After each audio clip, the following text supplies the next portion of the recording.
So today I'm going to show you how to set up the Livox Mid-40 on Ubuntu 18.04 using an Ethernet connection, as well as doing it over Wi-Fi. So to start with, make sure that you have an Ethernet connection to the computer you want to use using the converter. And so right now I have the unit unplugged, plug it in just a second. So the first thing you want to do on your computer is disconnect Wi-Fi just to prevent any confounding networks from muddying the waters while you're trying to connect. So what we're going to do here first is, if we look at our wired connections, it'll say cable unplugged. So what we want to do is go in here, go to the IPv4 tab and select manual. And so the address I chose was 192.168.1.67. And you can copy that net mask as well. The gateway can be left blank. And I chose the static IP for the unit to be 1.50. And also tick this box down here. Use this connection only for resources on its network. For whatever reason, it seems to make this a little easier. So we'll hit apply. And to check that the unit is actually communicating with our computer, first we'll plug in the power cord. Listen for the motor.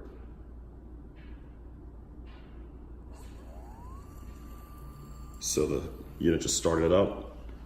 So we'll check on here to make sure that we're actually seeing the device. So sudo netdiscover-r, and then your network that you chose. And it's right there, 1.50 and the MAC address, DJI technology, perfect. So then we'll open up the viewer.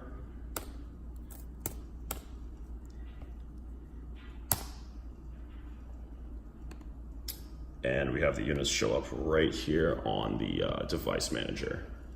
So if I just move this a little bit to the left, and we turn this on,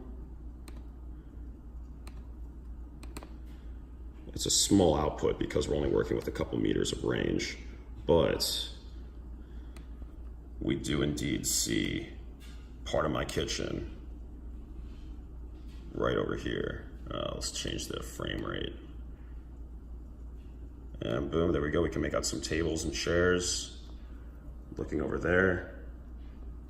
Okay, so setting this thing up on your Wi-Fi network will depend specifically on your Wi-Fi settings.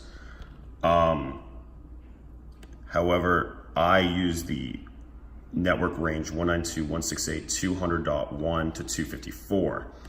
And if we look at the properties here, when we set up a static IP address configuration, we get 192.168.1. And unfortunately, it forces itself to connect to the router with that IP address. And my Wi-Fi router doesn't even see that. So the way to get around that is you're going to want to do a dynamic IP address and confirm that. Set property success. So I still have it plugged into my computer. We're going to unplug that right now and turn on my Ethernet to Wi-Fi adapter. So it takes about a minute to warm up. So once we have this plugged in, we'll enable this. And then this computer is not on my Wi-Fi right now. So if we head over to my Windows machine, we'll see it pop up right here. And we can click this, go online, and then start getting a live feed of my kitchen. Once again.